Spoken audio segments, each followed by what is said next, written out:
Hello বন্ধুরা, good afternoon জানিয়ে চলে এসেছে। দেখো, নিজের হাতে লাগিয়েছিলাম আমি এই আনারস গাছ।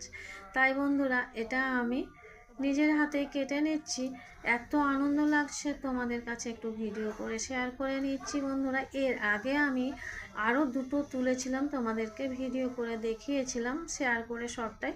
এবার এটা হলো আমার 3 নম্বর আনারস কাটা। তো দেখো, আমি কেটে নিয়েছি। কি সুন্দর পেকে গিয়েছে, দেখো একদম পেকে হলুদ হয়ে গেছে, চারিদিকে গন্ধতে মহমহ করছে, এত সুন্দর ভালো লাগছে না, দারুণ লাগছে। আর আমি ক্যাপসিকাম গাছ লাগিয়েছিলাম, জলের জন্য খুব একটা ভালো হয়নি, যাই হোক একটা ক্যাপসিকামও পেয়ে গেলাম, তুলে নিলাম। তো চলো এবার আমি আনারস বাগান থেকে কেটে নিয়ে চলে আসছি। দেখো, এবার আমি একটু মাথাটা ছেটে নিয়ে একটু পরিষ্কার পরিচ্ছন্ন করে নিচ্ছি। দেখো, কেটে নিয়ে পরে এই যে কাটা হয়ে গেছে, এবার